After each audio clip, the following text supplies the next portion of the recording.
Hey everybody, how are you?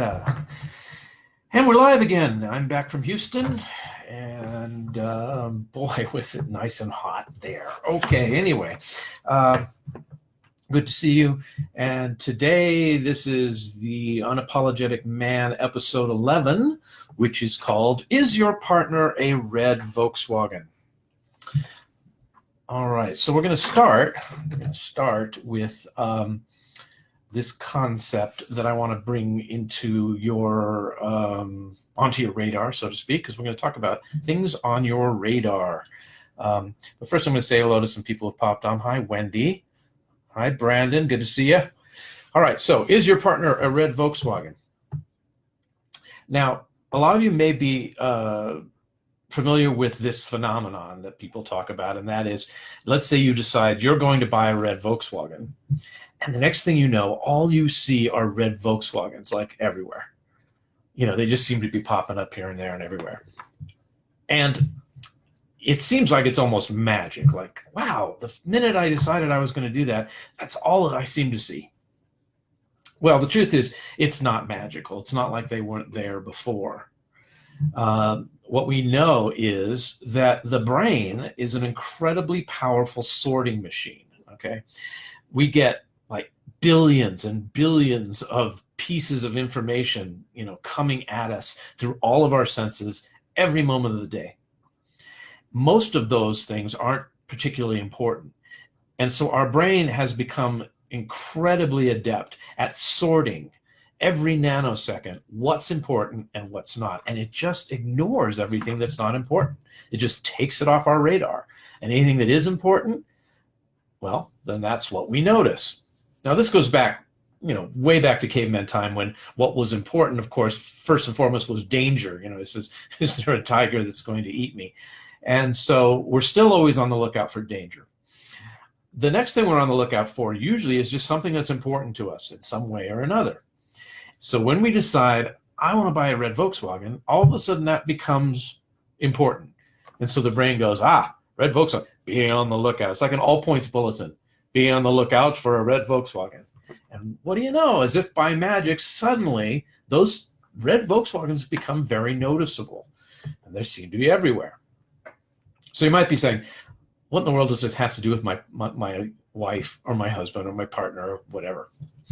Well, here's the thing.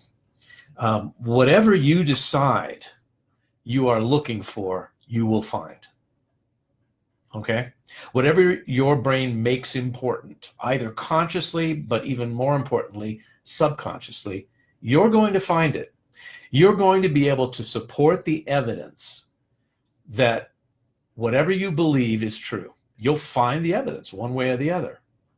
And that's why it's true in the phrase that you may or may not have heard, and that is, people can only show up in your life the way you let them. Okay? Now think about that a minute. People can only show up in your life, like act in certain ways and be for you certain things, in the way that you let them, or let's put it another way, the way that you see them. Perception is everything. That's another way of putting this. Perception is everything. The way you perceive the world is the world you get. Okay? So let's say that you believe that your friend, is incredibly generous. You have a friend and he's incredibly generous. Well, guess what? You're going to notice that. If you have that as a core belief, you're going to notice that he's generous more than anything, and kind of discount actually and not notice any time that he's not being generous. That's one example. So you get where I'm going with this, with perhaps, your spouse. Once you get in your brain that your spouse is a certain way, you've made a decision. They are always like this. They are never like that. Guess what's going to happen? You will get what you measure for. Okay? So the first part, this kind of goes in two parts. The first part is that you're going to be on the lookout for whatever hypothesis you're trying to prove. Okay? And if you're in a relationship that's in trouble, you're probably going to be looking for negative things about your spouse. They don't care. They're not affectionate. They're not loving. They don't think about me. This, that, the other thing. All right? And you're going to notice those things much more than anything that would be the opposite or prove something different. Now, this is all going on mostly behind the scenes. This is not a conscious thing that happens. It just happens. Now, there's a second part of this, and this is why it is a dance. And sometimes, people will ask, well, what do you mean they can only show up the way you let them? Don't they have free will? Don't they get to show up any way they want? Well, of course they do. But if they show up differently, like I said, you're not going to notice. But secondly, and this is really interesting, there's something called the rule of expectations. This has been studied a lot. And basically what it says is that whatever you expect is how others will actually start acting, okay? In other words, what you expect is actually what happens for you in your relationship to them. People will either rise or fall to the level of expectations that you have for them. In other words, in some unspoken agreement, the way you see them is the way they start actually acting, okay? And when I say unspoken, I mean, this is not something where you say, hey, I'd like you to act a certain way so that I can prove my point. It wouldn't even work that way. To the extent, hey, Stephanie, hey, how are you doing? Good to see you, Matthew. To the extent that this agreement, so to speak, this dance is subconscious or unconscious, is to the extent that it's powerful, all right? Now, they did a lot of studies on this. There was one very famous one in which they took a classroom and they told the teacher that they had divided the class into the remedial students who didn't do so well, weren't going to do so well, and the gifted students, the ones that were, accelerated, okay? And they gave them the names of who was who, and they divided the class. And then they let the teacher teach whatever they were going to teach. By the end of the time the test was over, it's amazing. The class that was thought of as gifted did really well. They excelled. And the side that thought that, were expected to not do so well, guess what? They didn't do so well. Now, of course, you're probably going to guess what the punchline is. The punchline is that it was completely random. There was no such division whatsoever. They just randomly divided the students. So there was no gifted, there was no remedial. They were just students. But that's not what the teacher believed. So the teacher expected the gifted students to do better, and guess what happened? They did, and vice versa. Now, this has been done in a number of different ways and proved that this is something that actually happens. This is a real measurable phenomenon. So can you imagine if you're in a relationship, if you, there's an old thing that someone told me that said, if you want your husband to act like an asshole, just keep telling him he's an asshole. And you don't even have to say it, because there are lots of ways in which we communicate what we think of the other person. And the most important, or let's say the most powerful, potent ones, are the nonverbal ones, the facial expressions, the energy, the body language, the ways in which we react, and rolling our eyes, whatever it is, we are sending these signals of what we expect. Now, here's the good news. It works in the positive as well. In other words, if you expect someone to succeed, you are not just encouraging them. You're actually creating an atmosphere in which it will be easier for them to succeed. There's a quote I wanted to read from an author here, and his name is John Spalding, and he said, those who believe in our ability don't just stimulate us, but they actually create for us a space in which it becomes so much easier to succeed. Kind of like what I just said. So that is a very powerful tool. All right.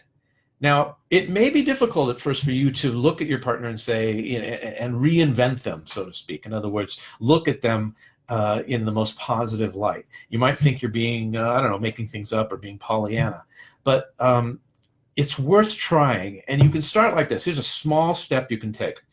The next time that your partner's reacting in a way you don't like, okay? So guys, I'm going to talk to you just for a minute. Let's say that your wife is, to you, she's being crazy. Okay, you're going to say, my wife is crazy. She's Looney Tunes. Well, the next time that thought maybe comes to your mind, I want you to try just switching it just a little bit, just as a step forward. And that is, stop saying that she is something and instead say, it looks to me like she's acting crazy right now. Okay, now that may seem like a semantic game, but words create our reality. They really do. Our thoughts create our feelings, and our feelings create a mood that really affects the way we react to things. So if you can shift it from someone is not this way, but they're just acting a certain way, and if you can also say, it looks to me right now. So what you're doing is you're to unpack this, you're saying, first of all, I could be wrong. It looks like this to me. Just in other words, you are already calling out, I have a predetermined perception that's at work here.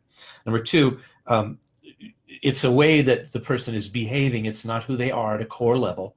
They are not crazy or evil or awful or any of these things. And then lastly, you say right now. In other words, this is not never, always has been, all of those things. It's just, this is what's going on right now. And it may start to give you the awareness of that people shift and change constantly. To say that someone is always something is really a huge exaggeration. And so that's one thing I want you to try to do, is just shift that awareness around. This is what it looks like to me, just to get you some freedom around choice. And then you can start to move into the idea of, what if, just try this on. I just invite you to try this on. What if I were to always look for the best in my partner? What if I were to expect them to show up for me at their highest level? All right, working at the top of their intelligence, being the most generous and best they can be. That's what I expected. Now here's the tricky part. Expect that no matter what the evidence says or their track record is. Okay? Because as long as you're going to always treat them the way that you think they've always been, guess what you're going to get? You're going to get the same thing over and over. So in order to get something differently, and by the way, this is not about changing them. This is about changing your perception of them in order to have a different experience of them. Okay, so you're really changing yourself. But because it's a dance, you might be amazed at how people will rise to the occasion. This same thing goes for friends. The same thing goes for employees. Absolutely the same thing goes for children. I talked about this in another video, that when you catch your children doing something good and you verbalize, which is really, really, powerful to them, what you think of them. I love the way you X. I notice how you do this so well, or I love your generosity. Those type of things. It's amazing how they will fulfill that expectation more and more and more. Now, conversely, if you say, you're always late, you're always, you talk back to me all the time, you're lazy, guess what expectation they're going to fulfill, right? Okay, so that's the thing. Oh, so Stephanie says, and I'd like to say a word of how I feel when this is happening right now. Very good. Yep. Very cool, Stephanie. Absolutely. If you want to say a little more about that, you can put that in the comments. Would you like to say that how I feel hurt, confused, etc. when this is happening right now? Yes, that's a way that you. I don't want to put words in your mouth, Stephanie, but what I'm getting from that is that if someone, let's say, is angry, okay, in other words, they're acting angry. They're experiencing the emotion of anger, and they're expressing it to you. You can always say, when you act that way, I feel afraid, or I feel hurt, or I feel confused when that happens, and I want to communicate that. Right, it's not putting it all on them, is what Stephanie said, which is great. In other words, you're taking responsibility for how their actions and expression is affecting you, okay? Which is great. That's also a great tool to have as a way of taking the sting out of it all. So just to go back over, people show up only the way you let them show up in your life. Okay. So if you have someone that seems to show up in a way that doesn't work for you, or that, bugs you, you might want to look at what you expect them to show up like. What are you measuring for? Because what you measure for is what you'll find. You will always get enough evidence to indict them on whatever, conviction you have of them. And if you find something, you say like, yeah, you know what? I always expect them to be rude. I always expect them to be, whatever, late. See what you can do to change that expectation of them and help them rise to the occasion by the way that you actually create them in your life. All right. Thanks for watching The Unapologetic Man. This was episode 11, which is called Is Your Partner a Red Volkswagen? I will be back again tomorrow or the next day with yet another slice of my head. All right. Thanks for watching. Love you guys. See you soon. And I will end the live video now. I think I will anyway. Bye, everybody.